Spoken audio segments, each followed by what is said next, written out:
that from some of them cats that went to jail, that didn't even survive jail because of these kind of things. Plain and simple. Someone sent me a message just now. Hold on.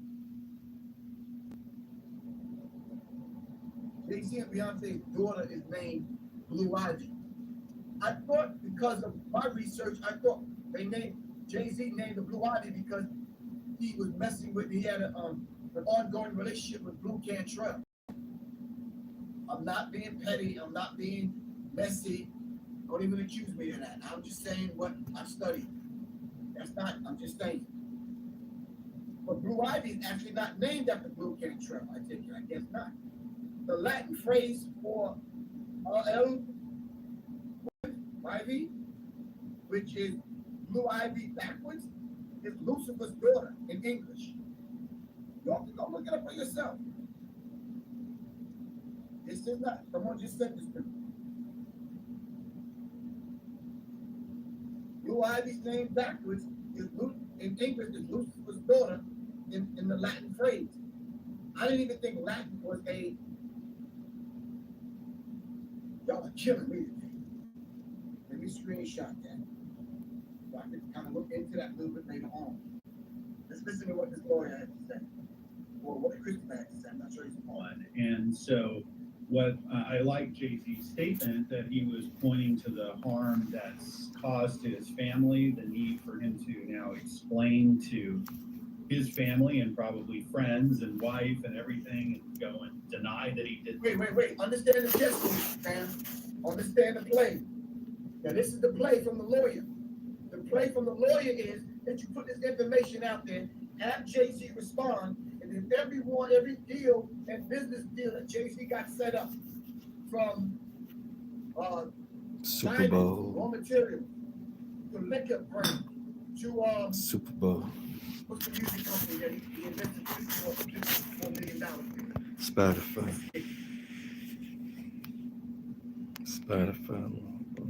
Why is this escaping me? Spotify. The NFL people, Super Bowl. What is the damn company? Ain't it Spotify? The streaming company. Damn, Tidal. Tidal's gonna back away from it. Spotify on there too. That Jay-Z has. Now they're gonna start backing away.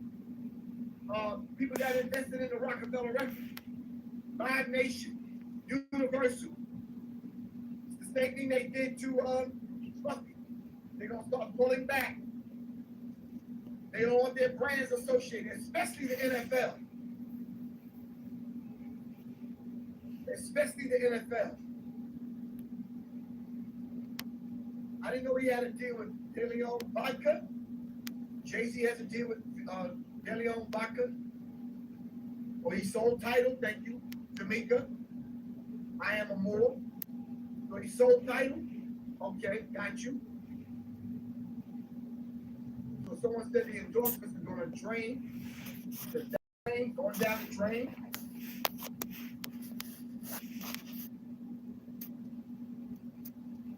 Okay, let's finish listening to what Christopher over here has to say. Did this and it's very painful, I'm sure. And you know the problem that ultimately we're going to get into is it's very easy to file a lawsuit. If you have a computer and word processor, you can just type whatever you want to and file it with the court, and that's honestly all we have at this point. Well, then obviously the person that filed the lawsuit has let me put this thing up in the banner that's scrolling under my feed right here. Check this banner out. That's the website where you can go pick up the resurrection formula for the brothers. All right, resurrection formula for the brothers, and of course for both men and women is this elixir called the Serious Minds Brain Tonic. Serious Mind Brain Tonic and the resurrection formula. But I can't get no donations or nothing over here with me or nothing. You know what I'm saying? I'm just a cloud chaser or whatever. You know what I'm saying? The Brain Tonic. All right. My cash app is $, capital T, E, A, M, capital F, to make what is one of the most serious accusations. Numero that can be made against an 1, individual. the number 1. Yeah, well said. Again, Hit my everybody, cash the app. process, a lot of people jumping to Jay-Z, conclusions. Hit my against cash Jay-Z, app. and we'll go there a little bit as well. Come on. Hit my cash app. Obviously, you ain't been in the hood. There's an African grapevine that black people listen to. We know what these individuals are about. You understand what I'm saying? Cheryl Knight, you right, but Wendy Williams was messy as fuck. But Wendy Williams was putting it out there. You understand what I'm saying? I don't know this dude. I should have looked into him before I played his broadcast, but bruh, the African grapevine is serious. We already know what's going on. Family members talk to family members and other people talk to other people. We know what's happening. We know about the underage chicks. We know about the parties. We know about the freak-offs. We know about this stuff already. All right? With Trinity, you're absolutely correct. All right? You're absolutely correct. The MK Ultra deprogrammed Wendy Williams started glitching. All right? I think what happened, the program started glitching when she took the jab. Allegedly. All right? So, fam, that is my hour. I love y'all to life. Whatever y'all can pull from this, we might have to do a part 2. But I do want to dive into that assassination that went down in New York because there's some stuff that's coming out now that speaks to this MK Ultra, MK Delta, Project Mockingbird kind of scenario. All right? Anyone have any last comments you want to put up?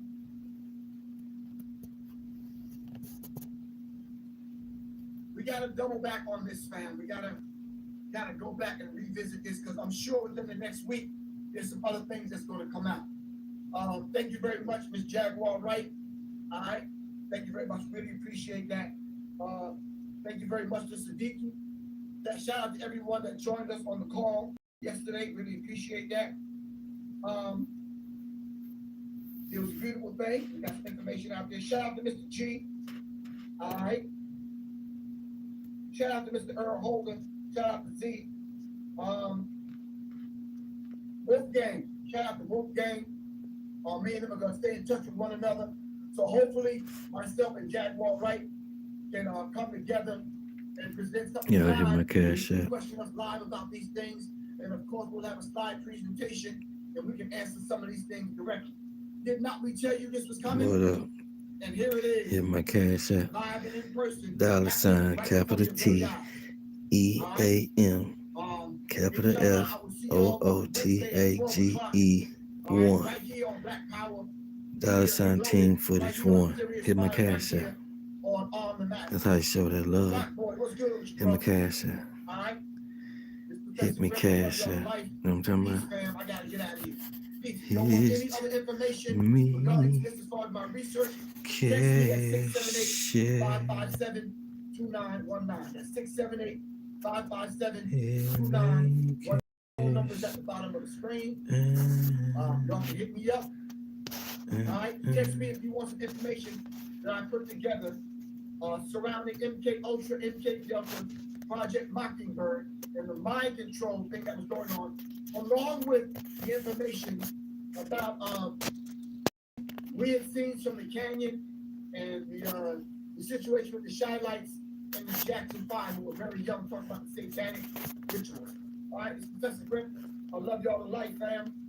Peace.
Tired of typing tons of notes during class?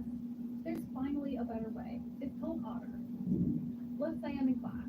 I just hit record, and as you can see, everything I'm saying is turning into a transcript as I talk in real time.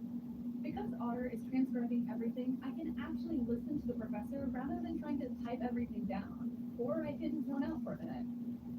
I know that nothing is going to be missed, and I will be able to refer back to this transcript. If you're attending by Zoom, Otter will even capture any slides that were shared during the lecture. Imagine being able to refer back to perfect notes from all your classes for the whole semester. By the way, everything I'm showing you is free. Here's the best part. So after your class is over, you'll receive an AI-generated summary. It contains a summary of what was discussed and timestamps for the different topics shared. There's also a chatbot where you can ask questions about the lecture.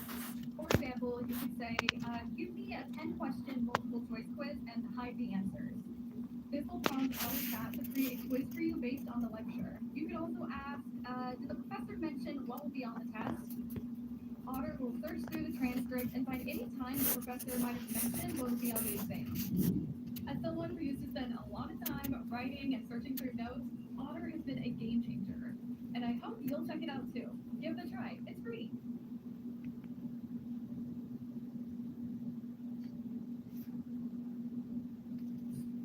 A 529 is a game changer for beneficiaries. Nothing else is going to give you the tax-free growth and the opportunity to use the money for tech, trade, registered apprenticeships, traditional college. That also helps them to avoid student loan debt that might otherwise follow them the rest of their life. 529 is an inspiration. Individuals who have a 529 are more likely to consider college, trade school, any other education opportunities. Opening a 529 account, that's as easy as 1, 2, 3, out.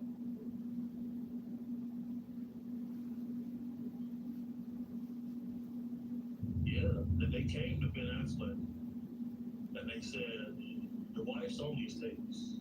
So that's something I confirmed to be fact. He said, I asked my partner for an ad. He handed me the ad bill. I woke up 22 days later. Cold is the person I said, never put under the phone. They like to keep memorabilia from these escapades. And you know, this is something that's a lot more common than people think amongst elite parts of society.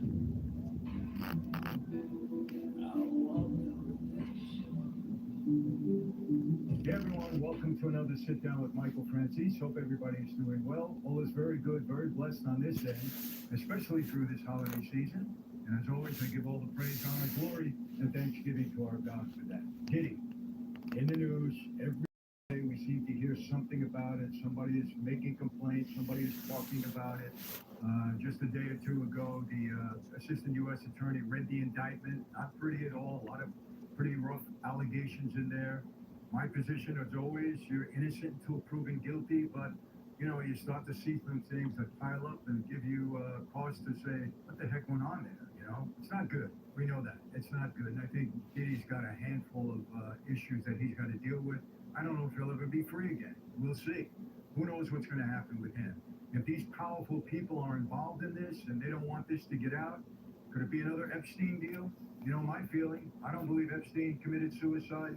I'll take that to my grave unless you show me hard evidence to the contrary. I was in that tier, was in that cell. I know the deal. There's no way, in my view, that he could have committed suicide. You know, Trump says he's going to release the Epstein files. We'll see. We'll see who's on there. Same with Diddy. I think it's going to be surprising to a lot of people. So guests get in touch with me. They want to be on. They talk to me. So many people have contacted me about Diddy. I try to weed through them. Who's telling the truth? Who's not? We talked to Suge Knight. You know, some controversy there, but come on. Suge is a street guy. He knew Diddy. He knows the rap industry is good or better than anybody. So I have to, say that he's credible in a lot of things that he said. Then I brought Greg on. You know, Greg Kading.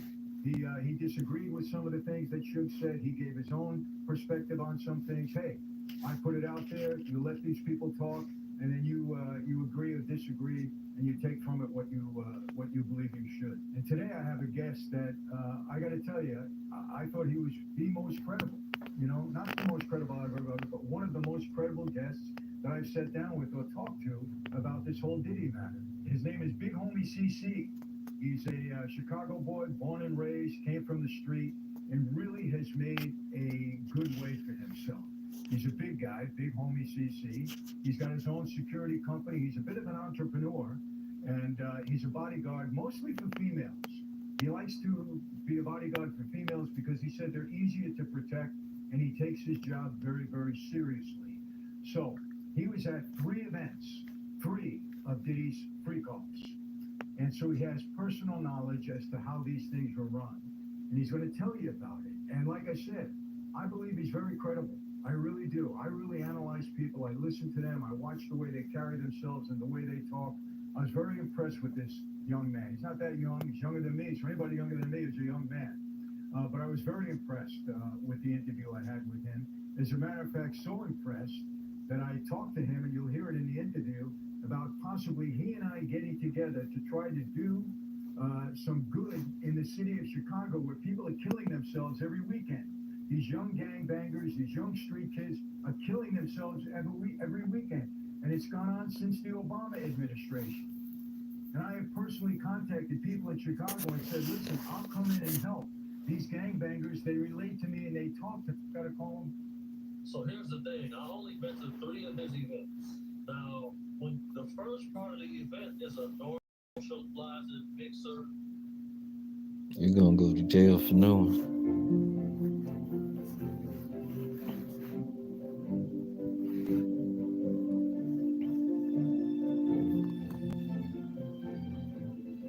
Suge Knight is one of the biggest hypocrites I've ever met throughout this whole entire story as it relates back to Tupac or Biggie's murder. I mean, nobody buys more than Suge Knight.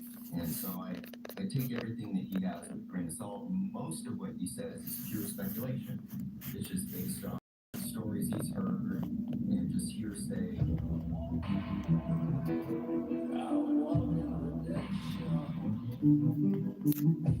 Everyone, welcome to another Sit Down with Michael Francis. Hope everybody is doing well.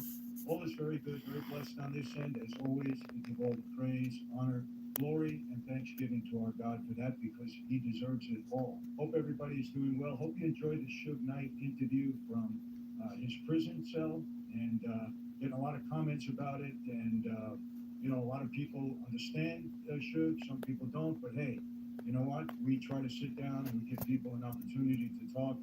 And I think Suge was very forthright in this interview.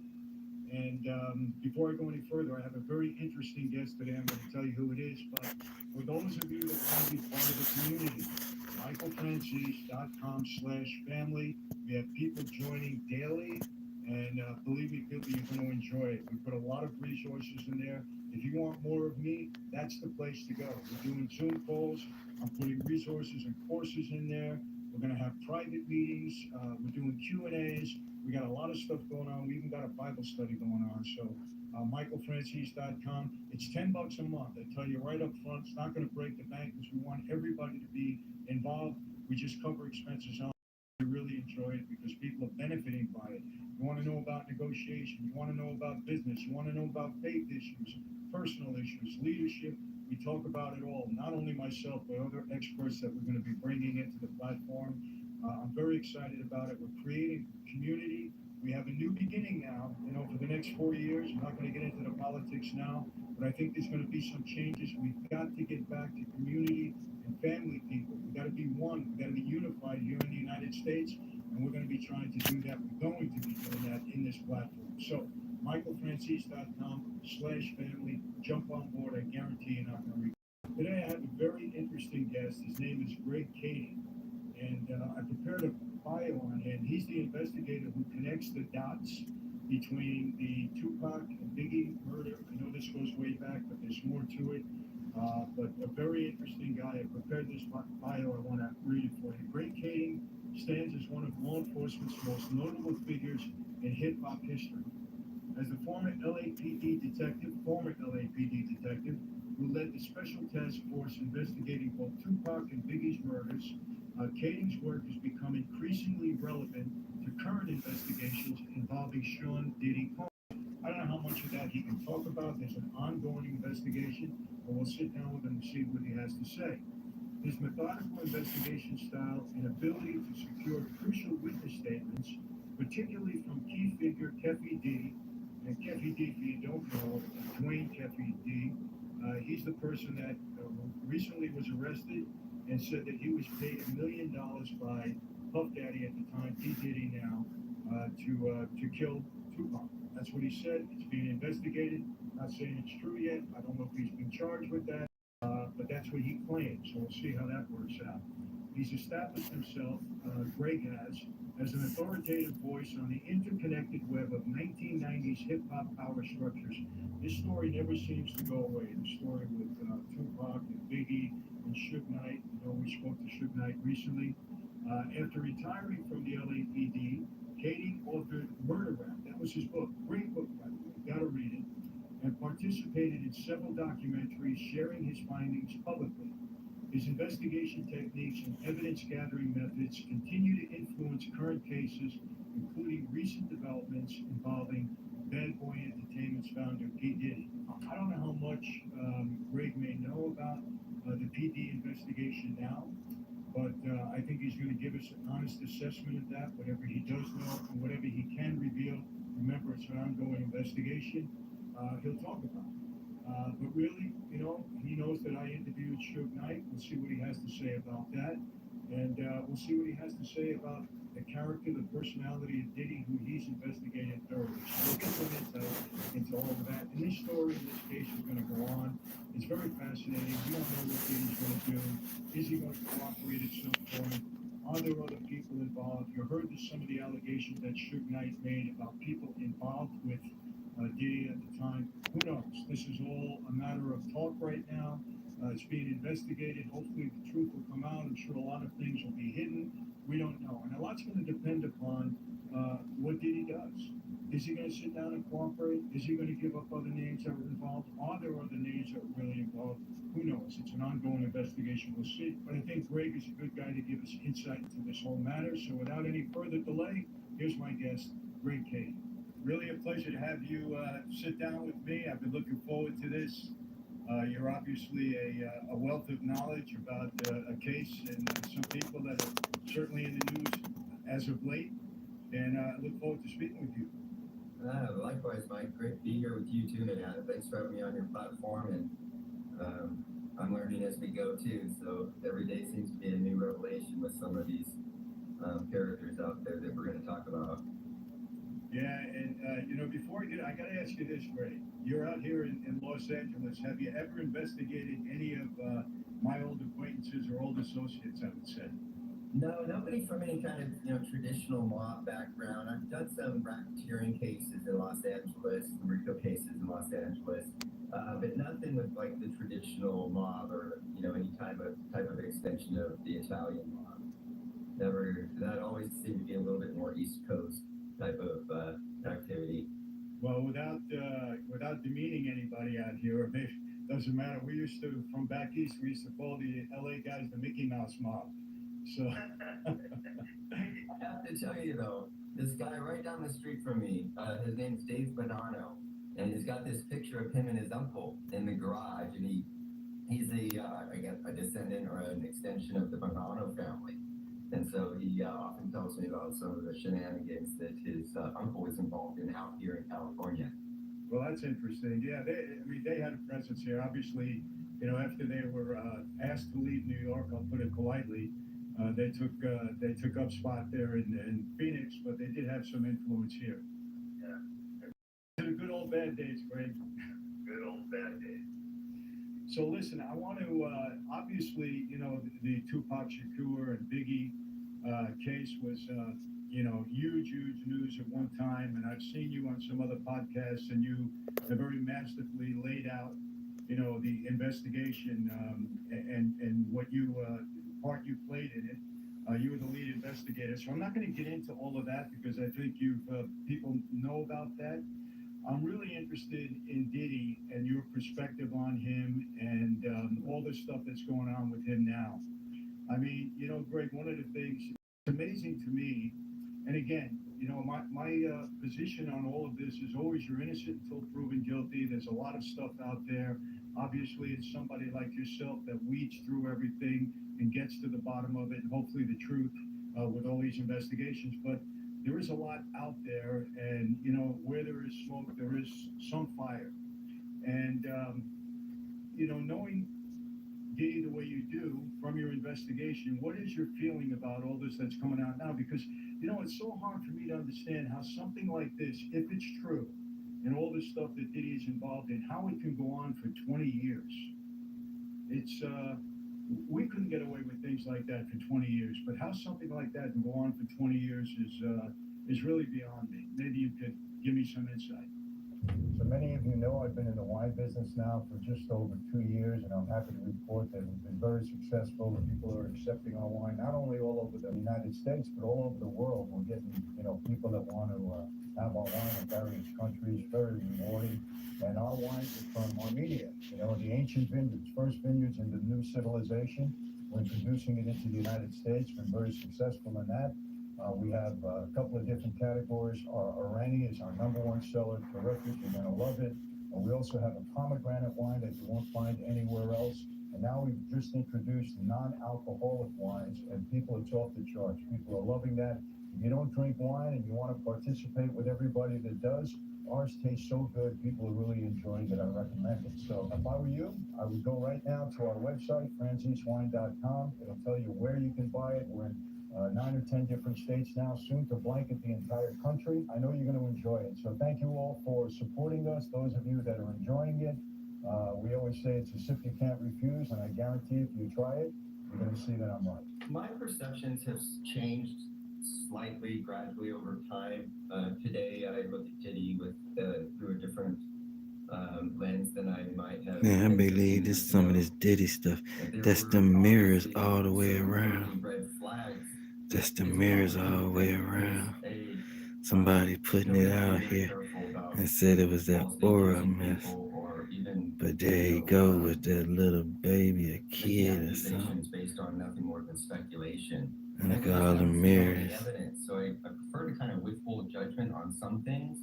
I can tell you regarding Diddy back when Tupac. Somebody put my look and look at that girl with the shirt on and the bra. Look, there go the girl right there. Who is that? Cassie J-Lo, or who they say Beyonce.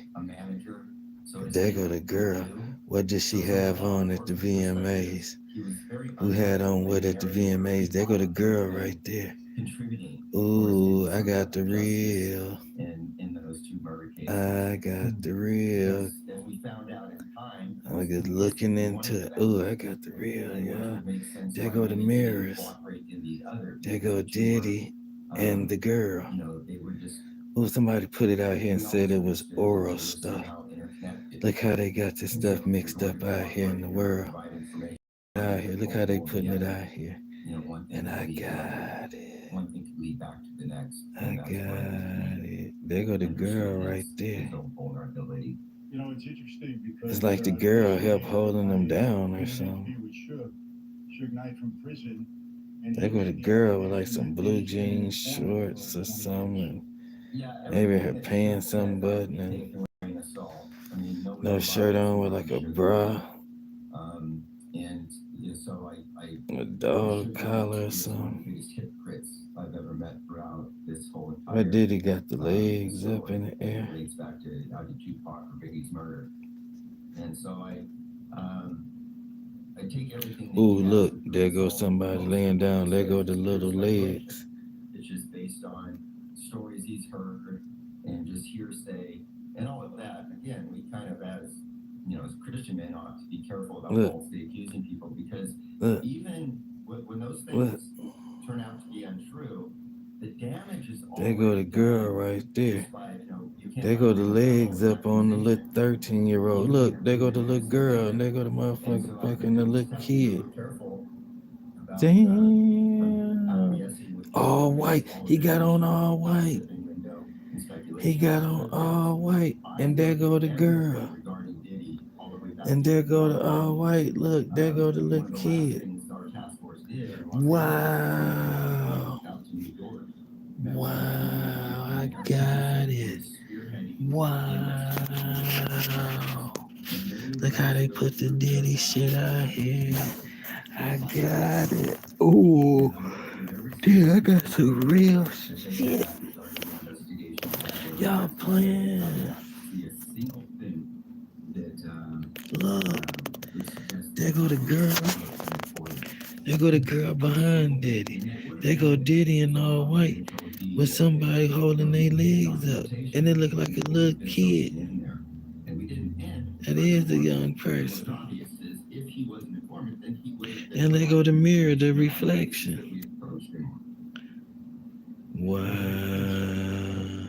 Yeah, what do you think about this? Wow. I don't know if it's new evidence, but with Dwayne Davis, making the allegation that Diddy paid him $1 million, to put the hit on Tupac. You find any? There go the girl. And look, it was back in 2000 with like beepers and cell phones. Man, that's Cassie. That's Cassie holding the camera recording it. Is that Cassie holding the camera recording?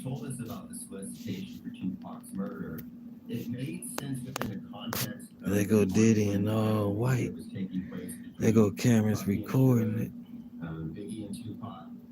Let's see if I can make it out in the camera. In the mirror, I mean. And so once he tells us that, Puffy was scared to death, he knew he had a target on his back every time he came to LA. There go the reflection. Trying to track him down, he had kidnapped somebody in furtherance of trying to find out where Puffy's mother and family lived. So all of this led to support or sustain. Oh, he trying to make, he making them give him head. Ooh, he making somebody give him head. Just an expression of exaggeration, like, man, these motherfuckers are breathing down my back. They 69 and he up on the little kid. They got a girl behind him. I thought that perhaps Puffy was just all white. They go Puffy big ass head. I just don't want to have to come to LA and look over my shoulder. So I thought it was that. But as things unravel, that Quincy or somebody. Different character and nature of Puffy that I didn't take into consideration at that time. Now I see maybe he's capable of doing something as direct and intentional as what TPD was saying happened. Well, it's I have some contacts in the industry, and going way back, they said that Puffy really wasn't involved in any. He wasn't a gangster at that time. He wasn't involved in any gangs. He was really a music guy. And then somehow this. Here go the Diddy shit right here. Started, and that's when he started to kind of take on security and. Girl sitting right next to him on the bed. Initially, that wasn't him. He was a guy that just wanted. Who is that? And going back, J-Lo, Cassie, or Beyonce? Really began. There's a couple different versions. It gotta be Cassie if that's Diddy. Originally, is that Kim Porter? Is Kim Porter skinny self? The two labels, one from the East Coast, one from the West Coast, Bad Boy and Death Row, they began to want to encroach on each other's territory.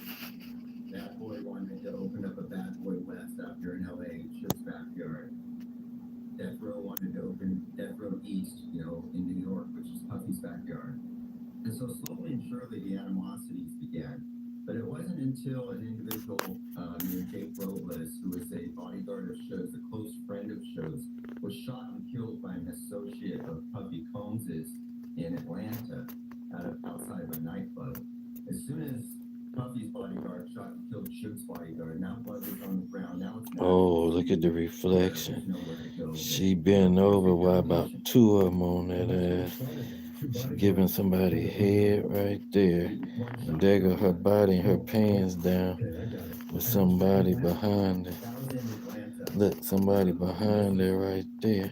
This was 1995, I believe it was. Wow. And then Tupac was shortly after that, and then Biggie shortly after that.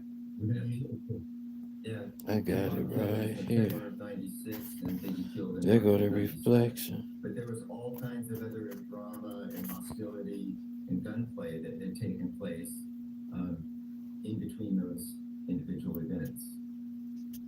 Greg, let me ask you this. this. This is interesting. You know, in investigating these rappers and all this gangster rap, they seem to, they certainly had a different mentality than I did and my former associates back in the day.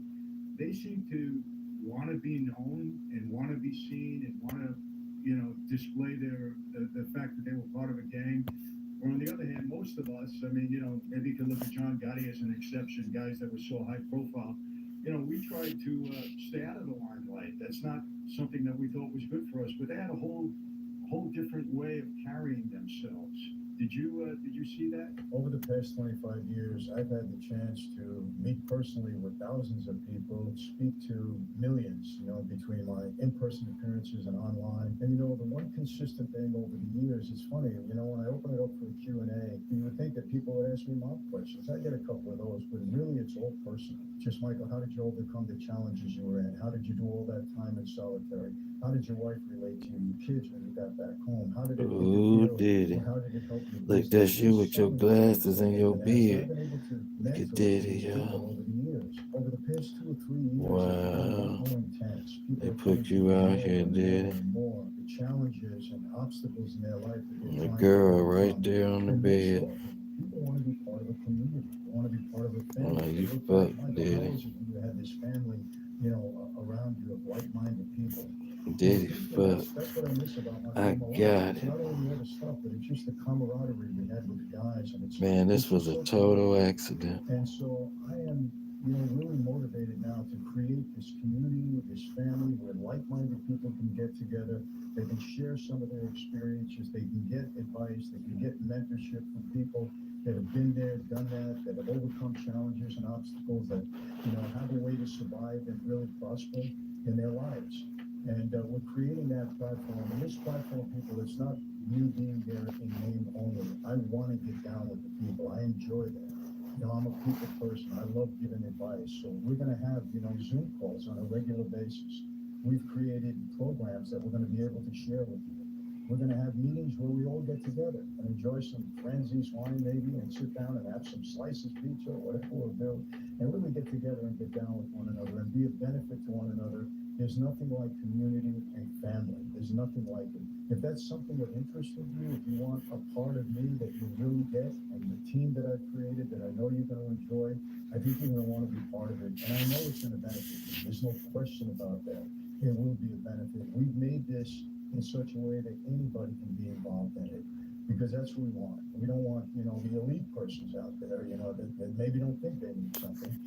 We want everybody, and we don't exclude anybody. So, and I think when you jump on this link, you're going to see exactly what I'm talking about. Yes, of course, you know, the gangs in Los Angeles, and particularly within the context of these groups that we're talking about specifically here, you know, they didn't have the type of organization and sophistication that you guys had. These were street gangs.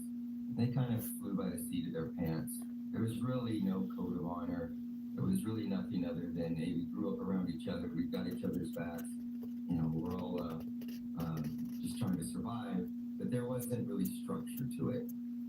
And so I think that's a big difference when people try to compare what a street gang might be to what, you know, an organized crime organization would look like. And in your investigation, I mean, were you able to turn a lot of people, flip a lot of people, create a lot of informants? Absolutely. And everybody, we say this all the time, everybody has a number. You get them pressed up against a wall, and there's a number that they aren't willing to do insofar as a prison term. And when they need to wiggle themselves out of it, more often than not, they do by providing information to the law enforcement. And let me ask you this, Greg, you know, regardless Look, of... she down on her knees. Regardless of, you know, all of the advancements... Making her give him head.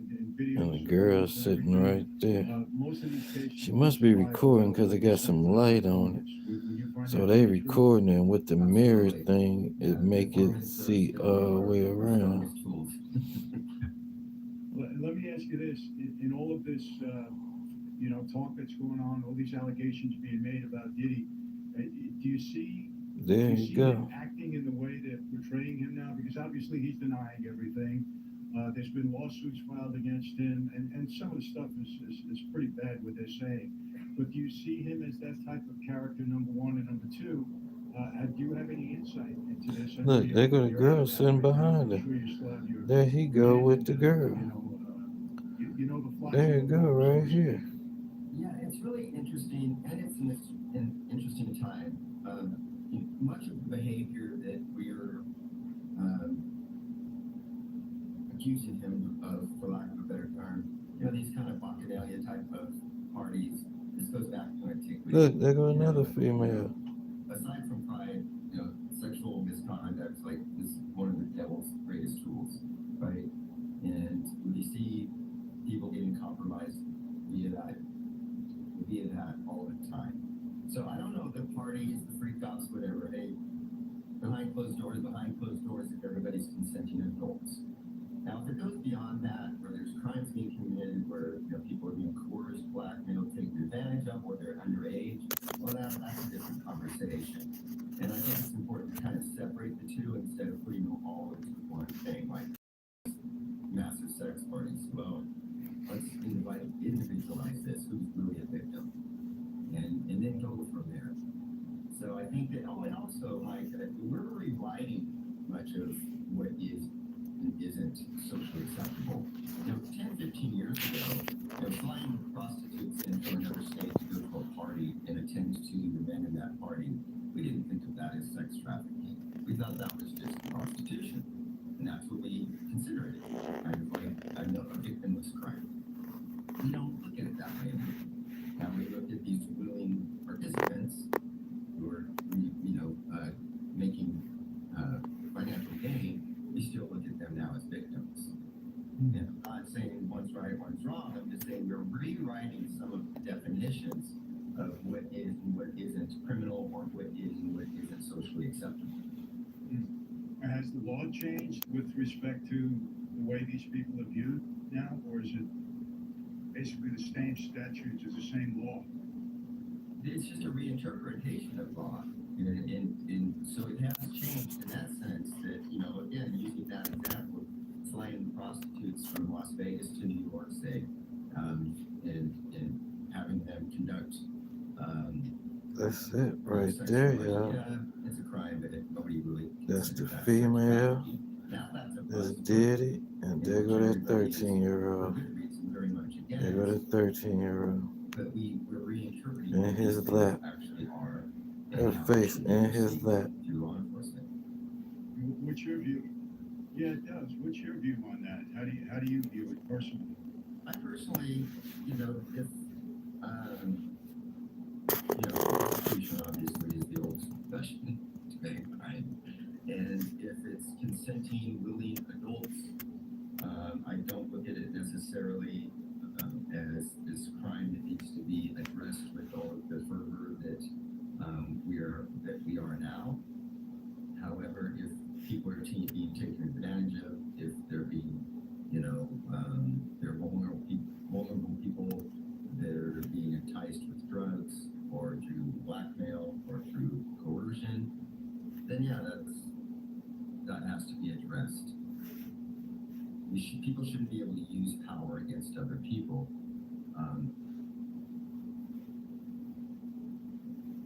In that sense, I guess. I'm not sure. I haven't really thought that out very well. That I think there's an overemphasis on some of these things that we didn't used to consider, major crimes. Let me ask you this: what do you think of the situation in LA now with these progressive? We had a progressive district attorney. He'll be gone. From what I understand, he lost the election. What do you think about the situation, Greg? Not only in LA, but in most of these, blue state cities, these sanctuary cities. What's your feeling on them now? I think they get what they asked for. If they want to have liberal, progressive lawmakers and crime goes through the roof and nobody's being held accountable for their criminal activities, then the community suffers. The communities are victimized. And in time, they realize that this isn't working, and then they try to recover from it, which is exactly what Los Angeles and other new cities are trying to do. Yeah, I got real shit, man. It's straight up Diddy shit. This shit We know it's crazy. not the fault of the LAPD and all these police departments around the country that have been, handcuffed in a way. I mean, listen, Greg, I'm from the street, and people have asked me, "Oh, Michael, you must be happy, or you would have been happy." I said, "Yeah, back in the day, I might have been happy. If obviously if law enforcement was softer on crime when I was on the street, but being a practical person and being a father and a husband and a grandfather, I always said, listen, when my kids go down Wow, the do street, I y'all check actually with see police what to this protect is? them. I'm not looking to be soft on crime that way. We want our Wow. communities protected. We want our neighborhoods I'm gonna get protected. in trouble I just looking can't at this. understand this mentality, the Y'all whole see what defund the this police is? mentality, the whole soft on crime, being See, able old to boy walk got them into things up in that businesses and girl, steal and then Diddy down there $550 licking it while it's in there. walk out with no prosecution, really, no Wow. consequences.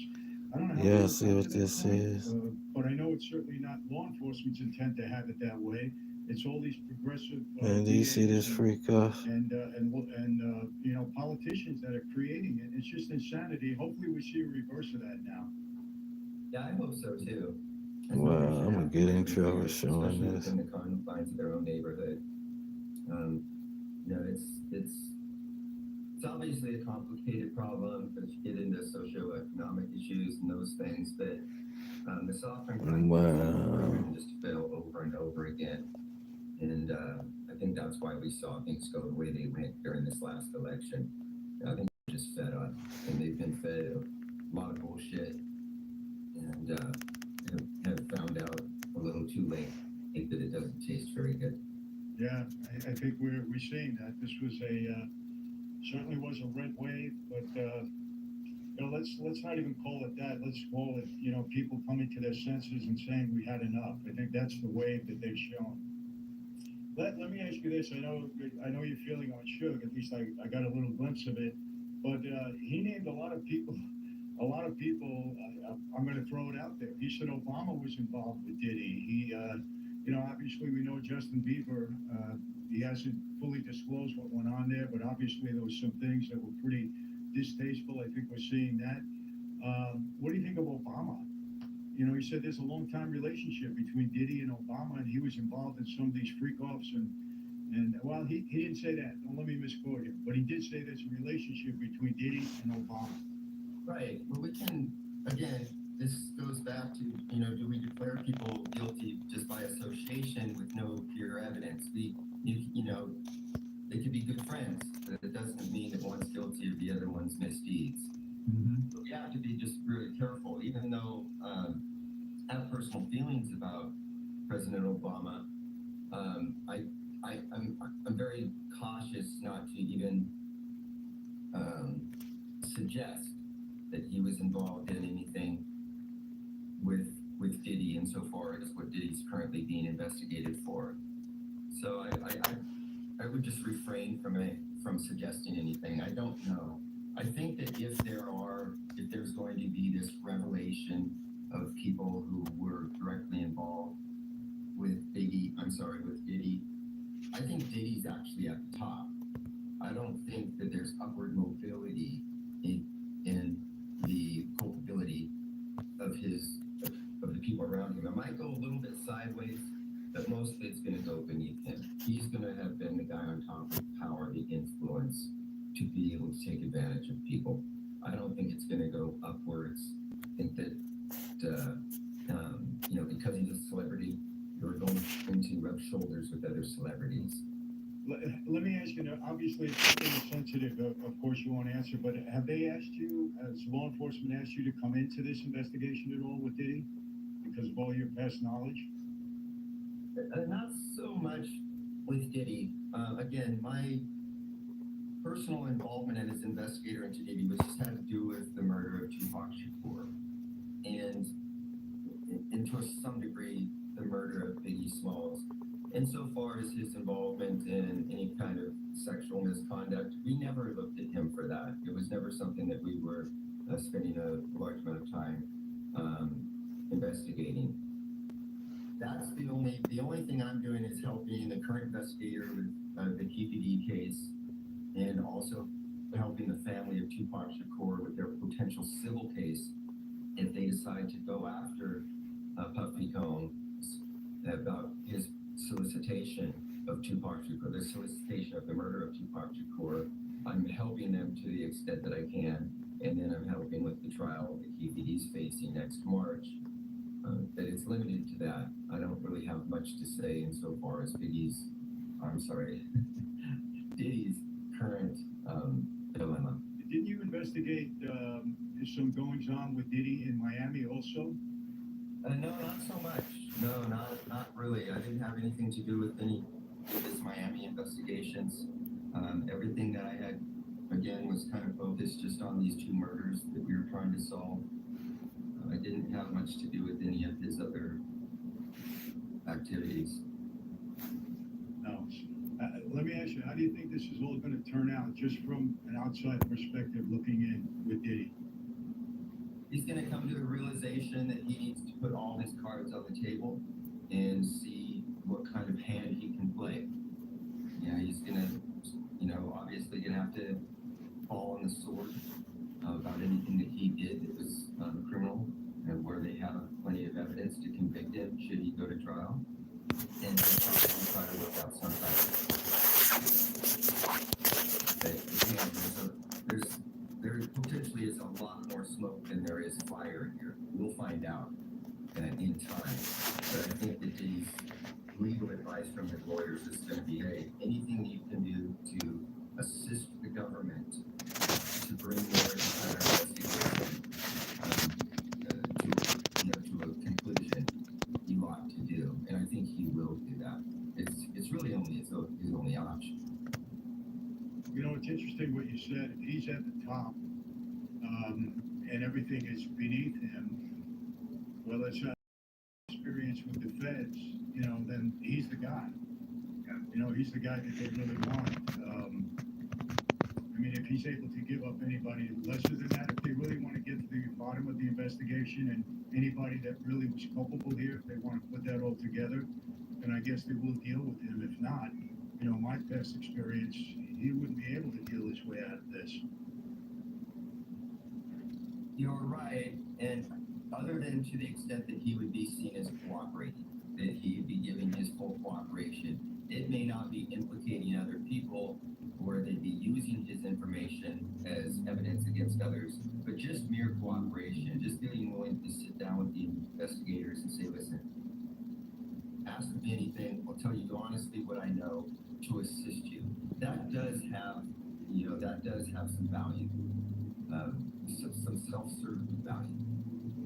And that would be taken in consideration from the prosecutors and potentially a judge, just by the mere fact that you're cooperating and not making things more difficult for the government than they need to be. So there is value to that. Yeah, let me ask you this. It seems that the catalyst to bring this all about was that video that they saw of him, beating his girlfriend up in the hotel room.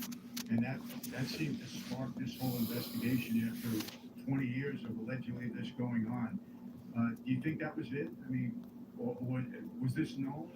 Did they have, some idea that this kind of activity was going on and just let it go, or didn't bother to look into it until that video came out? Yeah, I think that the video most definitely was the catalyst to open the door towards looking more closely at him. And everybody saw within that video what Sean Combs was capable of. And so I think now everybody's reconsidering, like, wow, this guy just seemed to be a really, hard-working producer. He's out there, he's making a lot of money, he's doing all these things, he's great for hip-hop, he's great for this, and then now this happens, and people are, reconsidering, whoa, hold on, what are we dealing with here? And even for me, I'm like, well, I already knew that he was a very uncooperative guy. He did nothing to solve Kenneka, Jenkins. And do anything to help us in our investigation. But he's not necessarily obligated to do that. Now we see him beating the hell out of this girl, and it just gives you a different sense of what he's made of, what he's dealing with here. And I love the fact that Shug kind of everything that Shug says bad about Diddy should have done. Shug beats women. Right? He's been arrested for it. Beat a girl in Las Vegas in broad daylight. And so I love how See how they got all the people right there and stuff, plus got that person in Kenneka. See how they got it all mixed up. But I got it unscrambled. Look at the police. They look clear as day, don't they? He most definitely is directly responsible Look clear as day. for Wallace, Biggie Smalls, and you had mentioned That look like yellow tape. Police. empathetically that maybe Suge Knight should get a second chance. Maybe Suge Knight should They be. got it so I scrambled. would disagree with you, Mike, and here's why.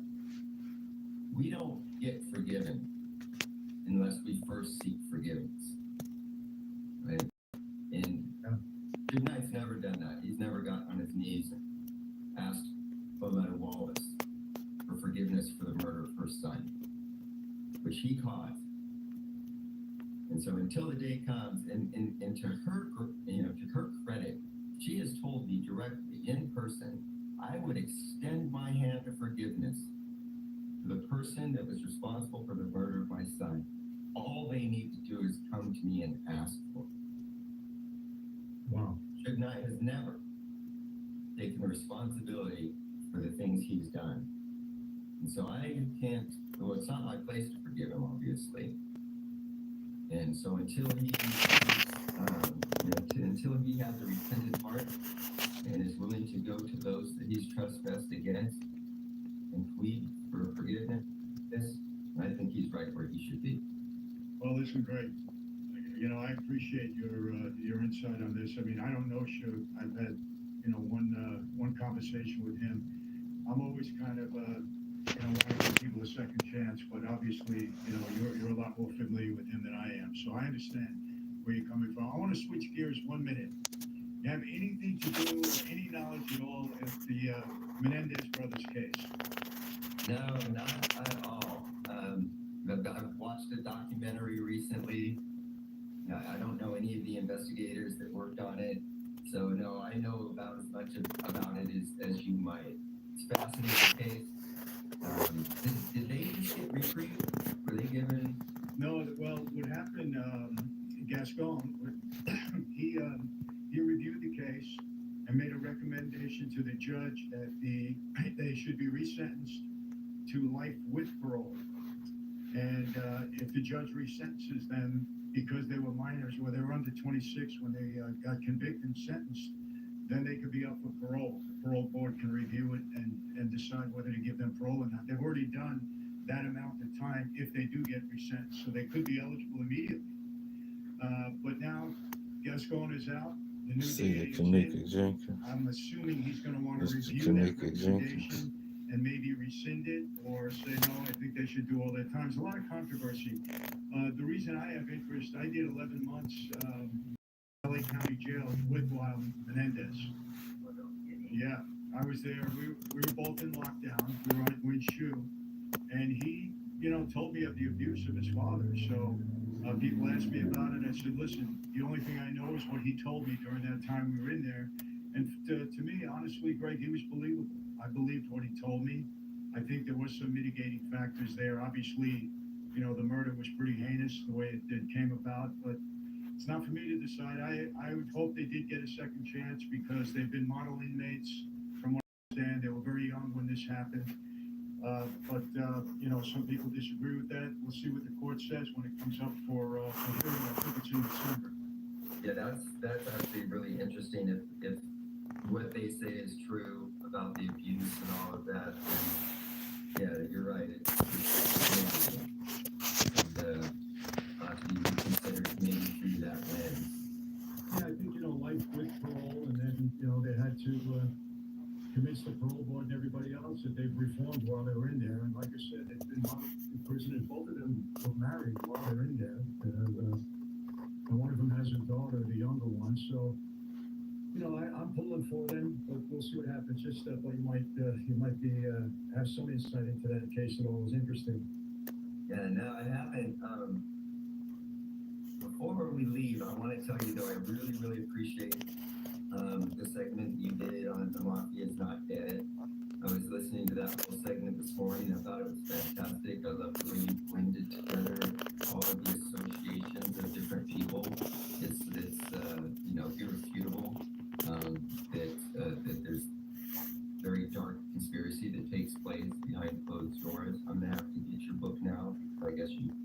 Look at them walking there. Thoroughly explain it in your Look book. at them So walking looking forward her. to reading that, but I really enjoyed that segment, Mike. Look, there Well, goes I somebody. appreciate There go that. And Kenneka in the middle. send me your address and I'll And send you a copy somebody of the else book. It'll be my right there. pleasure. Look at You know, Ray, I found them. Telling y'all I'm on how was their your, ass.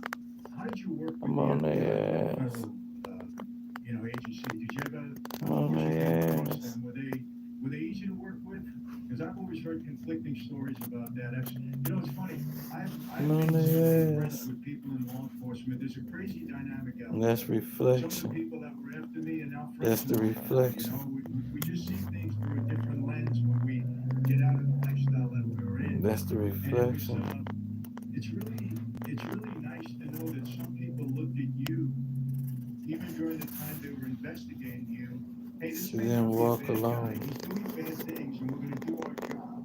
He's breaking the law. She We're didn't gonna go walk after him. alone. It's not a personal thing. And I was really pleasantly surprised with some of the people that were on the investigative team with me that, had really nice things to say about me afterwards. And me about them. I'll tell you, one of the things that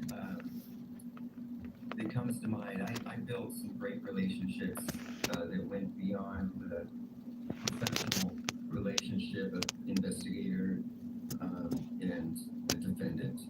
And I can think of a half a dozen people right now who I became friends with, and we stayed in touch through prison, through their years in prison, and writing letters back and forth. And when they got out, reunited and had lunch, and built some really good relationships with some people. And it didn't always have to be this position of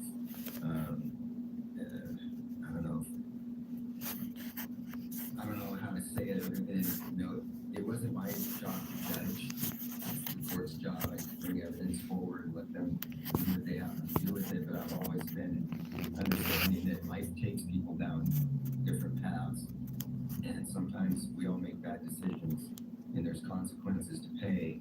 And I never wanted to be the type of person that alienated myself as some type of righteous individual just because I happen to be on the quote-unquote right side of the law. And I built great relationships. And I'm not surprised to hear that some of the people that you interacted with in the feds spoke highly of you.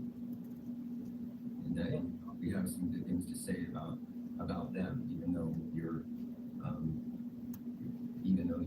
objectives are different. They were different. We always took the position, hey, we're on one side of the law and you're on the other side, and you have to do your job.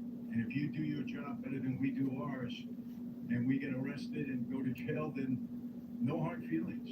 All we ever said was don't frame us. Don't harass our families and don't frame us. And we understand. And we really did. Most of us had that mentality. I can tell you that. We really did. So, very surprising to me, after 30 years, I sat down with Rudy Giuliani on a radio show. And Rudy had indicted me. And in the courtroom, the day of my arraignment, it was $1 million bail. He came my lawyer, and he said, Francis, if I convict you on this case, I'm giving you double what your father got. And my father was doing 50 years. And I said, Rudy, bring it on. I said, I beat you guys 4 times already. Let's go for round 5, right? So, that was the feeling between the two of us. Fortunately, I got acquitted in that case, or I probably wouldn't be speaking to you now. But when we met 30 years later, he said, Michael, I've been watching you for the last 30 years, and I'm really rooting for you. I think, your transformation is genuine. I believe you really are a Christian, and I'm really happy for you. And it kind of surprised me when he said that, but it really made me realize something. We really are, we may be taking different paths in life, but we're really all one people. And, it's best to try to get along. And if you're on an opposing side, that's just the way it is. But there doesn't have to be hatred and animosity between you, Absolutely, yeah. It doesn't need to be personal. Regarding working with the FBI, that was a double-edged sword. I love the resources that they bring to bear. Oftentimes the only way we're successful in some of these investigations is because of the resources the feds would give us. And I worked with some great agents too. More often than not, the best FBI agents for guys that were previously municipal police or local police, and then they went on to become federal agents because they just seem to understand the streets and some of the nuances of criminal investigations more than, say, some guy who was an accountant or a banker who became an FBI agent and really didn't have an appreciation for, what it was like to investigate street activities. So they were great as far as the resources. Often the agents were cool to work with. Sometimes they weren't. A lot of them had a little bit of a self-righteous type of attitude. But all in all, I liked working with them. I spent most of my career in task forces working with them, and I built some great relationships with a lot of different agents. That's good to hear. Yeah, I spoke to some detectives that said this exactly the same thing. Sometimes, you meet an agent that's a little bit elitist because they're a Fed, but most of the time you work pretty well together, which is okay. Let me ask you, what's your hopes for the city of LA now, and really for all of California, as far as law enforcement and the way things are going now? What's your perspective? What do you hope to see, at least in these next 4 years? We got a different sheriff in town in the White House. Well, I hope that if we go back to allowing the cops to go out and do their jobs without fear of, reprisal every time they turn around. Listen, you work in an environment that is hostile and it's violent. And so there's going to be, it's inevitable that there's going to be altercations. And, you can't talk everybody down. And more often than not, these days, the cops are criticized for everything that happens that doesn't look good on video because nobody really understands the context prior or what the whole picture suggests. So I just hope that we get back to a place where we support law enforcement. Obviously, we need to hold them accountable when they fuck up. But understanding we don't need to always judge the whole on the misdeeds of a few. And Greg, let me ask you, did you see within the department at that time, was there much racial bias? Because I think it's so played up, so overplayed, just because, a person of color, gets arrested or whatever happens. You know what I told people that say something to me, Michael, what do you think the way police treated this guy? I said, let me tell you something. I said, whenever I was arrested, and I was arrested 18 times in my life, when the police would come up to me and they say, you're under arrest, I put my hands out, they put the handcuffs on, I get in the car, and we go through the system. I said, we don't try to run, we don't try to fight back, we don't try to do anything. You're asking for trouble when you do something like that. If you're just you have to go and deal with it, the way the system allows you to deal with it, that's it. And I think a lot of times these people bring on their own problem by the way they either resist or whatever, but it's looked at as that there's racial bias, you're coming after that. I'm sure that some of that exists, but I think they're isolated incidents. That's how I view it. I would agree with you wholeheartedly. There were very, very isolated incidents and very, very few and far between. Both internally, it didn't matter to me if I was working with a female, a Hispanic, a black guy, a gay man. It didn't matter who my partner was. Let's just go out and have some fun and watch each other's back. And that was the general, environment that we worked in, interpersonally. We didn't have that. And then out on the streets, we didn't care. If you're breaking the law, we didn't see anything other than the behavior. Didn't matter if you're black, Hispanic, or anything else. And it being a white guy, I didn't care. Didn't matter. I worked in a predominantly black and Hispanic neighborhood almost all of my career. And so it's unavoidable that 99% of the people that I encounter are going to be of a minority nature. And so it was just the nature of working in a place where there's different demographics. And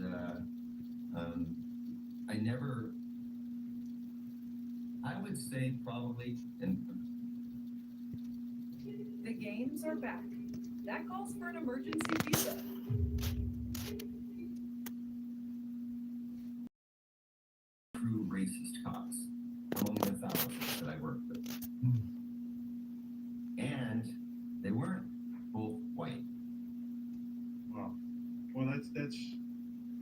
it's eye-opening, but you know, my opinion of this is that this is politically driven. I think politicians, instead of trying to calm this down, they fuel the fire even more of racism when an incident like that occurs. Instead of coming out and speaking, hey, this is an isolated incident, this is not how it is, they immediately attack the police, and it's a racist police department, and we have to have reform, we got to do all this, defund the police. I really think it's politically motivated. They're the ones that fuel the fire for this. If they would take a different position and calm people down, I don't think we would have had the issues that we've had. We had obviously some bad ones, you know, going back.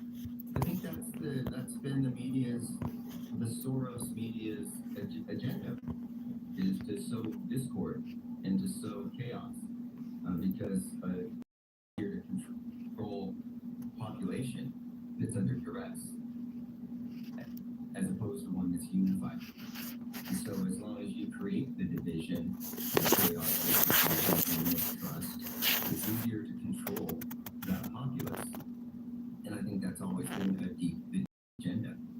No, you're absolutely right. We just recently, you know, I know Trump came out with, he put his, I think the former head of ICE is going to be in charge of the deportations, and you already had someone in mainstream media saying it doesn't matter, even if you have a green card, and they're coming after everybody. If you're brown, and already starting to fuel. This was in the clouds at getting people scared. Barron nuclear Some of plant. this is from the media and from it's politically motivated, and I just hope we can rid ourselves of all of these type of people that just want to see problems. They just want to see things explode. It's so interesting, you know, at the levels to it. Obviously, we're told that, you know, our true struggle is. This was the cloud smoke at Byron nuclear plant. What is this shit? Let me get it from. Let me get it from being like that. Believers can have a huge impact. Things that they can't control. I would have thought that the left, the Democrats, probably thought that they had this whole thing wrapped up. You know, and then out of nowhere they're shocked. And I think it's because things are taking place behind spiritual doors that they couldn't control. And now everyone's like, what's going on? And I really truly believe it goes back to, you know, God is the ruler maker. God anoints the kings, and he displaces the kings and the rulers. And he's always playing the long game. And so if we accept that Trump was God's chosen, then we have to also accept that Biden. Look at that alien. But it's for Strong arm. than any of us can ever imagine or That. appreciate. That was well said, Greg. I really, you know, my wife said something Look at similar that. to that. You know, maybe the Biden administration had to really show us how far out of whack this was going to make people realize that we need a total reset. And I think she was right. I think your perspective on that is right also. I can tell you're a gentleman and just really a decent guy, and I appreciate that. Thank you for sitting down. I really mean that. My pleasure. Thanks for having me. Turns out for you and your family and for everything that you're doing. You know, you've got a fan here in your life. Well, there you have it, people. And I got to tell you, you know, it was a bonus for me, really, to hear Greg speak about his faith, about our faith, and give us somewhat of an honest assessment where things are right now. And listen, you know, maybe it's something I want to another. God has a different plan and purpose in my life. Jesus Christ is not only my Savior, he's my hero. I love putting it out there every opportunity that I get. And Greg gave us that opportunity, and I appreciate that very much. Fascinating guy. You know what? You can tell when you sit down with somebody, he's just a real class act, a man with integrity. I love the way he presented himself. He didn't go overboard. I love what he said. You know, for him, it's a job. He has to investigate, criminal activity. Wherever it leads him, it leads him. I love what he had to say about, racism in the police department. I think it's overblown in many cases. Most of this is just isolated incidents. And I think Greg, a man of integrity, just said that and proved that. And, it starts at the top. It's the media that fuels these fires. It's politics that fuels these fires because they look for people to support them in that regard. Instead of trying to unite and calm things down, what do? They try to incite things. they should get into the communities and let them understand these are isolated incidents. And yes, there are areas where we need reform in the police department and in every other, agency in life. That's just the way it is. But we have to stop this thing that there's rampant racism in this country. I don't believe that to be true. And I know I'm going to get some blowback on this. I always do, but I don't believe it to be true. And Greg is a guy with no axe to grind. He's just telling it like it is. I think his insight into, the character of Diddy was very interesting to me. He's not condemning him right off the bat. And I think he's of the opinion now, through his experience, let's see how this all, shakes out. Let's see where the evidence leads us.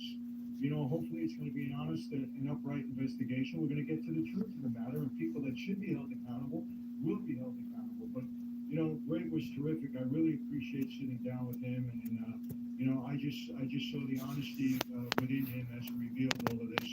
And by the way, I didn't get into all the, details of the case because Greg has laid that out in other podcasts. Many of you listening might have heard that already. I know Patrick David did a great job with Greg. He was great, very methodical in telling you how the investigation went about. That wasn't my purpose today. I really wanted to hear more about Diddy and what insight he might have to him, since that case is current, ongoing, and we're going to hear about it for the next several months at least, maybe longer than that, as the case gets into a trial possibly, or maybe Diddy will prevent that. We don't know.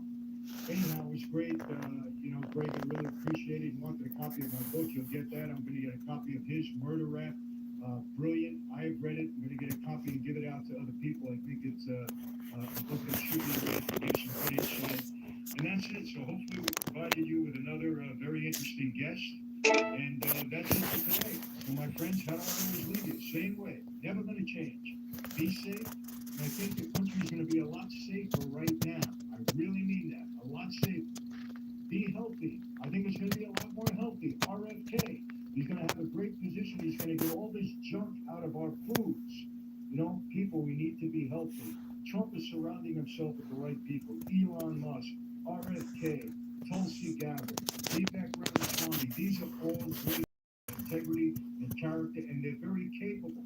He's going to put them in the right positions, people.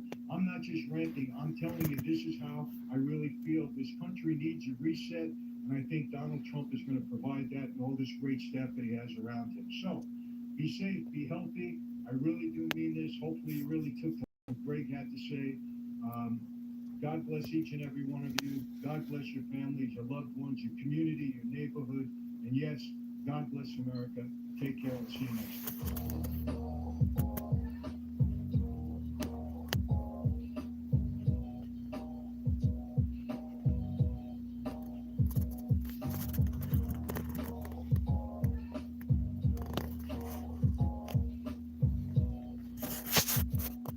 That's here I discovered great deals on gifts. And that wrapping is the real sport.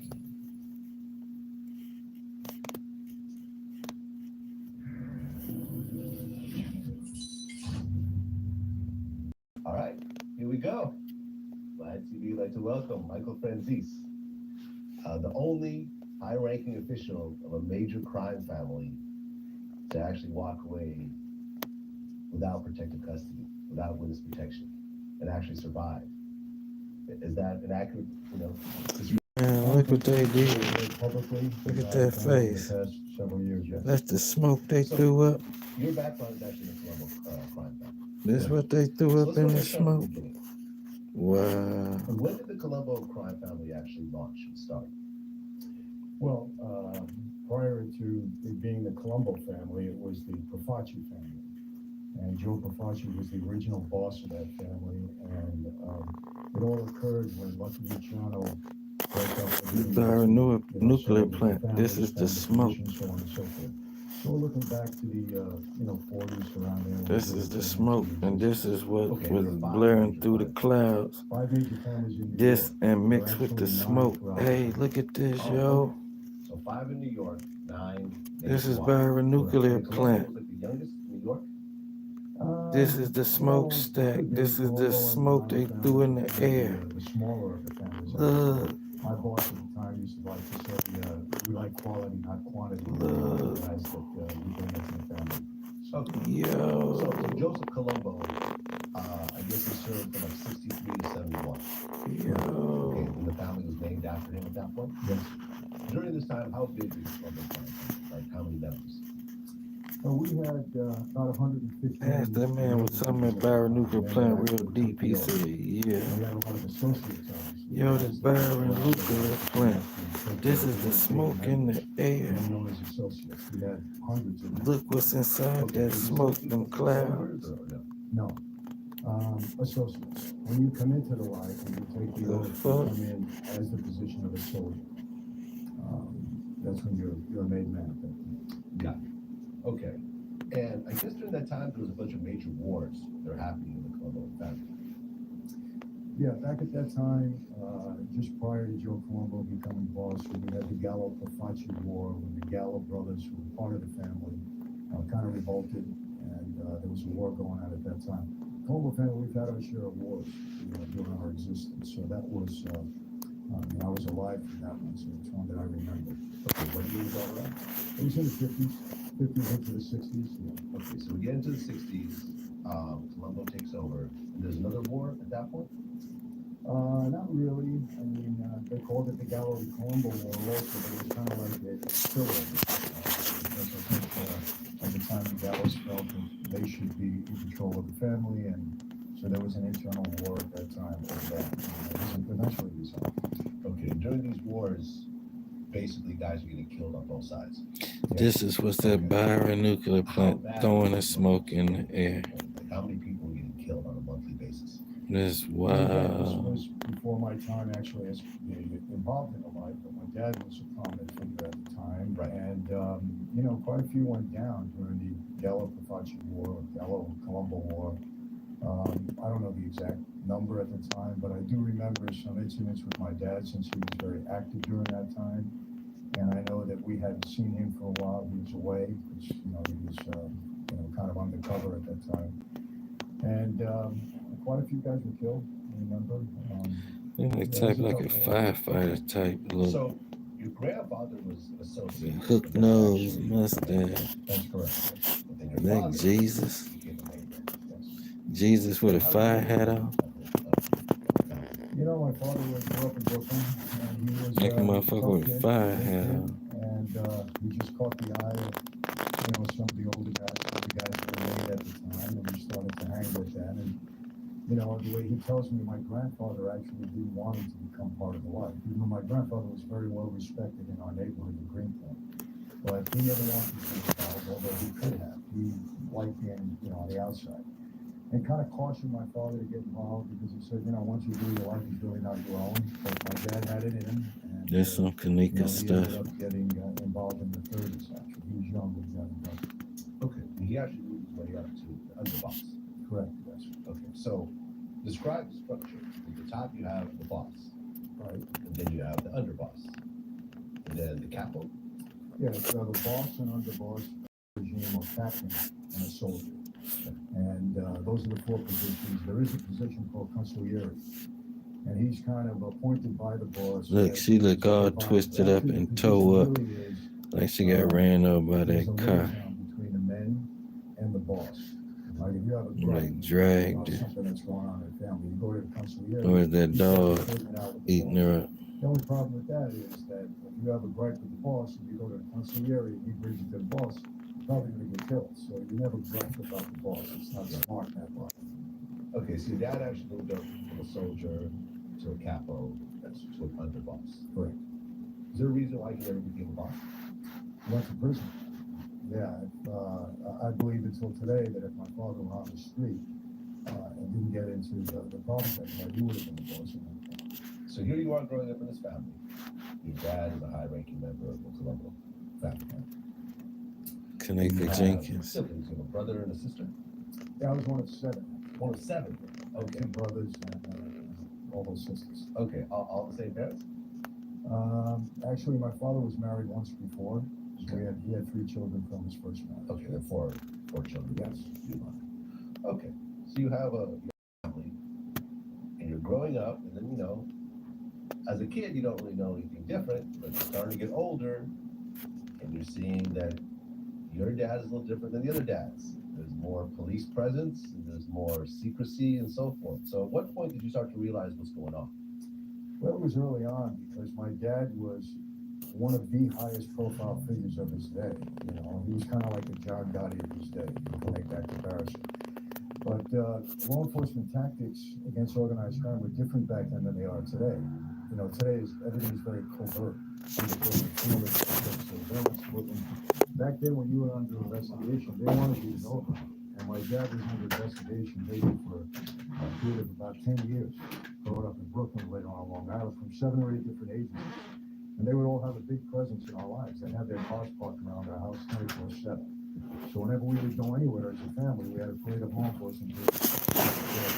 You know, I had a lot of scuffles with them. Sturdies. Makes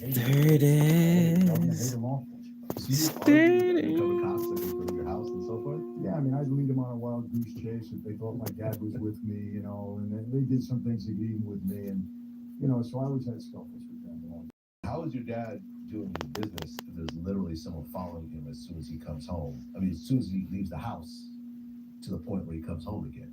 Well, he had to be very careful. You know, if he had a meeting that he didn't want them involved in, he had to have an escape route. You know, one of the ways we do it, I mean, we had homes in Brooklyn. You know, we had a big family, 19, so we had relatives everywhere in Brooklyn.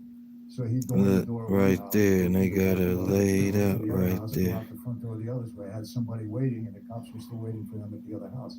So you know, when we were under surveillance, we had to devise different ways to try to shake the tail that we had. Okay. So you had a high school graduation party. Yeah. And something interesting happened with that whole situation. Yeah. Well, it was in our backyard. My dad put up a big tent, and we had we had probably 500 people there. And all of my friends, they drove their cars, obviously, or they borrowed somebody's car to come to the event. And the police were around, detectives, Nassau County, I should say, and they took the license plate number of every car in the neighborhood. Look at that fat head, dude. So several weeks later, you know, friends of mine are starting to get subpoenas to go to the grand jury. And it was all about them attending, you know, my graduation party. And if they drove somebody else's car, and that person wasn't even at the event, they got the subpoena because that's where they got the name from, that license plate number. So it was okay. I mean, in high school, is there a level of, hey, that's Michael, that's the son of so and so, you don't really want to mess with them, you know, that type of thing, or you just a regular high school kid? You know, I mean, look, the guys knew who my father was, and it was a thrill to some of them, you know, to be around me, and to others, they didn't care. But, you know, when I was younger, I had some issues of it because my dad had publicity, and you got a mafia father, and, you know, I fight, you know, so it was that kind of thing early on. But it didn't hurt me too much, you know, in that regard. Freak offs way back then with Kenneka. Any of this, he wasn't mentioning it at home, nothing. No, my dad wanted me to go to school and be a doctor. You know, I was an athlete in school. He was very supportive of me as an athlete, attended games, and he wanted me to be legitimate. Okay. So you graduate high school, you go to college, and then your dad gets busted. Yeah, in the early 60s, my dad was indicted several times, 3 times in the state of New York. Very serious crimes, grand larceny, homicide. Homicide was in Queens, actually. And he went to trial on all 3 of those cases over a period of a couple of years. He was acquitted, found not guilty. But then in 66, the feds indicted him for masterminding a nationwide string of bank robberies. He was convicted in 67 and sentenced to 50 years in prison. 1970, after he lost his appeals, he gets shipped off to Leavenworth Penitentiary to do his time to begin his sentence. And I was a pre-med student, Oxford University at that point. I was going to be a doctor, and I was devastated when Dad went in. I mean, he was 50 when he went in. I figured he had 50 on top of that. He'd never come out of prison alive. So it was devastating. Okay, and at that point, you started thinking about the whole mafia. Well, what really happened, no, I can't say that. Joe Colombo had started the Italian-American Civil Rights League.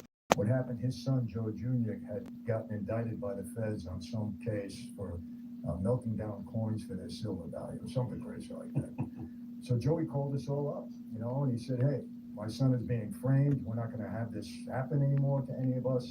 He said, we want to go down to the FBI building on 69th Street and 3rd Avenue in Manhattan. We're going to picket the FBI. And they, hey, great. they framed my father. This is a chance for me to maybe help my dad out. So I was one of the first to be on that picket line. When I was a kid. I was 18, 19 years old. And that's how I started to get involved with people on that line. Well, I guess Joe Colombo got shot right next to you, or? Yeah, that Italian American Civil Rights League grew into several 100,000 members. I mean, Joey had a lot of influence there, and it became a big deal. You know, the feds hated it. Joey started to have some problems because, according to guys on the street, he was bringing too much attention to that life and so on and so forth. So we had a big rally, 1971 in Columbus Circle in Manhattan, huge, probably 50,000 people there. And we had a big stage set up because entertainment. I mean, I think Sammy Davis was there, Sinatra was going to appear, top-notch entertainment, and he was going to talk about what the league was all about.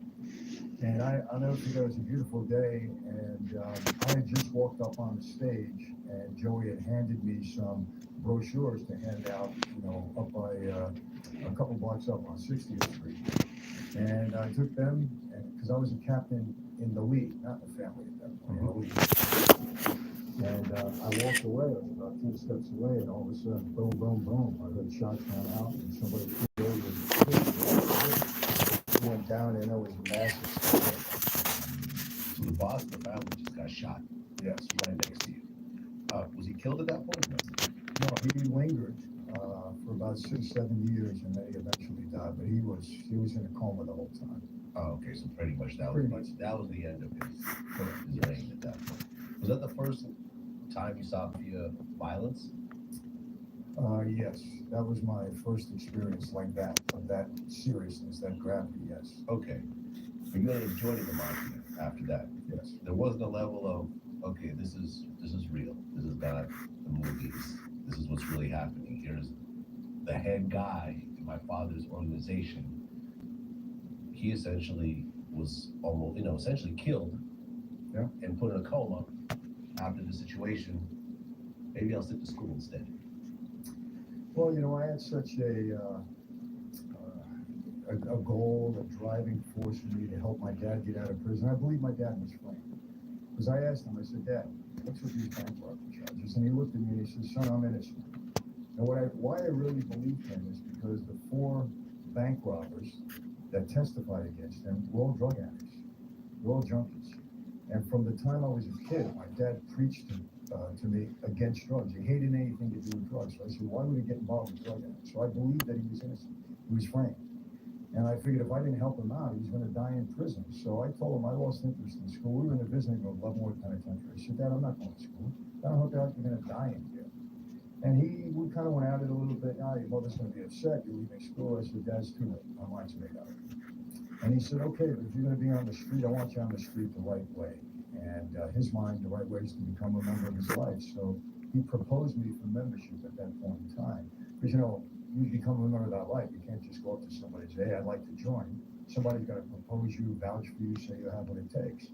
So in my case, it was my dad. He sent word downtown. He said, my son proposed me for membership, and that's how it started. Okay, so you became a recruit at that point. Correct. This was what year? This was in Dude's face right there. You got them distraction on And a year and a half distraction. later, you became a bait man. Correct. Wow. During that time, were they just sending you out on missions and so forth? The way they ran it down to me, the boss at that time, he's now passed on, Tom DeBella, he said, Mike, I get a message from your father. He said, you want to become a member of our life? Is that true? I said, yes. Here's the deal. From now on, 24 hours a day, 7 days a week, you're on call to serve this family, the Colombo family. That means if your mother is sick and dying and you're at her bedside, we call you to service, you leave your mother, and you come and serve us. From now on, we're number one in your life. Before anything and everything. And if we feel you deserve this privilege, you're in the honor to become a member, we'll let you know. So basically, I'm on call 24/7 to do whatever I was told to do. Okay. What were the worst things you had to do during that time? Look, I always say this, it's a tough question to answer, but I like to be as honest as I can be. A lot of menial things, drive the boss to a meeting, sit in the car for 5 hours, that until he comes out. You had a meeting at 8 o'clock, you weren't there at 7:30, you were late. You could never be late in that life, never. Stuff like that. And then, look, I'll be honest, that life at times is very violent. And if you're part of the life, you're part of the violence, and there's no escape. If you're told to do something, you do it or you pay it. So To say I wasn't part of that would not be truthful. I mean, how did you take to the violence yourself at that point? Because you were, what, a teenager at that point, or No, 20? when I got straightened out, I was 24. So but I was recruited 22. Okay, so you're in your early 20s, Yeah. and now you're essentially being forced to do these violent acts, or else, right? Well, look, I had a choice. I could have said no and walked away at Yeah. that time and just gave it all up, but I didn't. So I don't like to see anybody push me into it. I mean, I made a conscious choice to do this. And, I'll be honest with you, look, I can't say I was comfortable with everything that I had to do during that time, but I did it. I didn't want to displease my dad, and I didn't want anybody to think I didn't have what it takes to do what I had to do. So, when you have to do things that are unpleasant, at least in my experience, you kind of step outside of yourself if you're capable of doing that. Do what you have to do, and then, you move on. Okay. So then a year and a half later, you were actually made. Correct. And there was a ceremony where they burned something in your hand, I believe. Yeah, it was a picture of a saint, Catholic altar card. They prick your fingers, some blood drops on the floor, and they burn a saint in your hands, and you take an oath. Yep. And you actually came in with another group of guys. Yeah. It was in the early 70s or the mid 70s, they had the expression that they opened the books, meaning that they were starting to bring in a lot of guys. Prior to that, for about 20 years, they weren't making any new guys. The only way they would make a guy in a family is if they had to replace a guy that died. But then in the mid 70s, they opened the books up and they were taking guys. The families were building up. Okay. You were part of that buildup. Yes. Now, out of the guys that joined in with you, only one of them is still alive. That's correct, yeah. Okay. There were 5 or 6 guys? Well, the night that I took the oath, there were 6 of us. This was in the sky, yeah. Oh, okay. I'm the only one alive out of that group. But there are some guys that took the oath during that period of time that are still alive. So now you're a made man in the mind. Yes. How did that feel? It felt good. I mean, this is what I aspired to be at that point in time, and I kind of did, I paid my dues to get into that life. So, when I got in, I wanted to be the best possible mob guy I could be, I'll be honest. I was motivated to do 2 things. I wanted to get my dad out of prison, and I was helpful in that. We did get him out on parole after serving almost 10 years. And I wanted to make money. My dad said, in that life you make money, it translates to power, not unlike the real world. So I was fortunate. I had a head for business, and I knew how to use that life to benefit me in business. I was very aggressive. I brought some new things into the family that hadn't been done before. So I was successful in that regard. Okay, so you come in now, you're a made man, you're a soldier at this point. So you don't have a crew. Well, I had a crew of associates. Associates? Yeah, I didn't have a crew of many guys. Right? So you had a crew of associates. How many guys in the beginning? Oh gosh, probably 20. Okay, nice group of people. Good size, yeah. Good sized group of people. And you guys started doing crimes. Correct. Okay, so what were some of the early money-making schemes in the beginning? Everybody that's involved in that life, you start shylocking, putting money out on the street on usurious, for usurious interest rate. So I did that. So let's talk about that for a second. So a regular guy has a gambling problem. He gambled off his rent that month. He needs a couple $1,000s. Can't go to the bank because he's already maxed out on everything. He goes to you, says, I need $2,000 right now. Right. You give it to him. And what interest rate? Depends. Depends on who and what the circumstances were. For me, it was anywhere from 1% a week up to 5% a week. That's what I would charge. 20% a month. Yeah. So that means that if you gave him $1,000, he owed you $1,200 at the end of the month. Correct. Okay. Yeah. What happens if he doesn't pay? Well, you know what? For the most part, people pay. And, sometimes you make a deal. But look, people that are out to beat you, and you find that out, for instance, we lend money to a gambler. He says, I promise I'm not going to gamble anymore, and he's going to pay. And then we find out he's gambling everywhere else around town, and he can't pay you. Well, he may pay a significant price for that, yeah. Or a guy in a hospital hurt him, yeah, it happens. Okay. So you and your associates are out there putting money on the street and making that money back. In my case, most of the time, I would give the money to my associates and they would put it out to somebody else. So I held my associate responsible, really. Okay. Is a lot of money made through shylocking when you were doing it at that point? Or is it just, okay, it's enough to get by, but this is not really what my aspiration is? Well, I'll tell you, when I was rolling pretty high and I had income from a lot of different areas, I had almost $1 million on the street. $1 million in loans. Yeah, out to various people, whether they be in business, whether they were my own guys. And I was collecting, 2 points, maybe 5 points a week. It all depended. I probably average about 3% a week of $1 million. So it was a lot of money. Okay, so $1 million, that's 30,000 a week in just interest. Okay, pretty good. Good money. Okay. What were some of the biggest things that you were loaning money on? A lot of times in business, guy owned a club. I got involved with a number of clubs. They always need money, And so you got a good shot at getting your money back because they have cash flow. Okay. We're in the club, we're watching to see what's going on. We got the register there, we got the guy. So I tried to, make my loans to people that I knew had the capacity to pay. Obviously, you don't want to give it to anybody. So people in business, normally you had a shot. Okay, and you see movies like, for example, Goodfellas, where you see these type of scenarios play out where the person can't pay and now the mafia guy is a partner in the business. Was that happening? Yes. Yeah, it was a way to get involved in a business. Like there were times when, okay, I don't want my money back, but I'm your partner. It's one of those things. I mean, it's a way we used to get into it, yes. Okay, and actually, your name was in Goodfellas. Yes. Well, there was a guy, I don't know if there's any really speaking roles outside of him saying hello, but there was like this scene where it shows all the various guys in the mafia, and there goes Michael. Yeah, I mean, the Goodfellas thing, it was a different family, obviously, but I was a pretty well-known guy. I knew Henry Hill really well, and I knew Paulie Barry, I knew Jimmy Burke.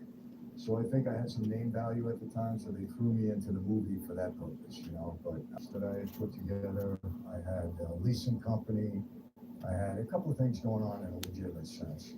But the biggest scheme that I ever fell upon, I would say, or helped create, was I devised a scheme to defraud the government out of tax on every gallon of gasoline.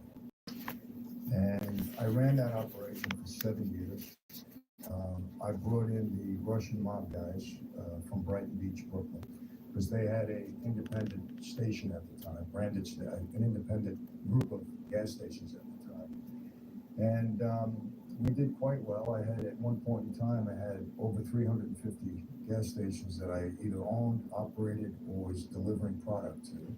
I had 18 companies that were licensed to collect the tax on every gallon of gasoline. I had connection to get the licenses at the time. And at one point in time, I was selling 500 million gallons of gas a month, and we were taking down 30 to 40 cents a gallon. So if you do the math, it was a significant amount of money. There was times we were pulling in $10 million a week. So I ran that operation for 7 or 8 years. As a result of that, I became pretty well known because everybody wanted to get involved in the business, not only from my own family, but from other families. So as a result, I made some very good relationships with some prominent guys in some of the other families, and I was riding high. 1980, they made me a captain. My former boss passed away a couple of weeks ago. The principal was a captain. A lot of money for the family. So. Okay, so you're basically charging a tax that didn't exist on gasoline? No, we were collecting the tax rather than paying the government. Oh, so you were collecting on behalf of the government and just keeping it for yourself. Okay. And you bring in sometimes 30 or 40 million a week? Yeah, well, the tax on a gallon of gasoline back then was 25 to 30 cents, city, state, local, depending upon where you were. I'm sorry, but the person you called. So you had about 40 cents a gallon. So we were essentially selling the gas, collecting the tax, and we had a scheme devised to hold the government off. And normally on any license that we had about 10 months before the government would come down on that company and say, okay, where's our money? We held them off for 10 months, but every day the register's ringing because we're selling gas, we're collecting tax money. And then when they finally come down on us, we just close the office and move on to the next company with a new license. It was kind of a daisy chain. And they couldn't figure out what we were doing. Almost like a Ponzi scheme in a way. In a way, but the only victim was the government. Okay. So now you're pulling in tens of millions of dollars. Yes, Now you're a capital. yes. How many soldiers underneath? I had, about 15 soldiers. Yes. And then each of those soldiers had a couple Number of dozen associates. So you're overlooking hundreds of people. Yes. But the money you're bringing in is split. It's not just 30 or 40 million in your own pocket. Right. You have to kick up to the underboss, kick up to the boss. Yes. And also distribute money to your team. Yeah, well, we all make money. I mean, look, you know, this scheme was mine. I mean, I created it, so I brought it to the family, and as a result, I would give them 25% of whatever I earned at that point. So they were making pretty good money. And then, of course, we're taking care of everybody that's working for me. So, but don't get me wrong, there's plenty of money to go around. So everybody was doing. We were known as a very wealthy crew. Okay. And you yourself were starting to buy things for yourself as well. I guess you had your own plane. I had a jet plane. I had a helicopter. I built myself 8,000 square foot house in a right Dark. on 2 acres of land in Long Island. So I had a house in Florida. I had another house in Marina Del Rey, California. So I mean, you know, I was accumulating wealth, but accumulating assets. But along the way, I had a legitimate business also. I had a very successful Mazda dealership. I had a successful Chevrolet dealership on Long Island. I had a motion picture company, a distributing company I bought into. I was making movies. I was distributing them. So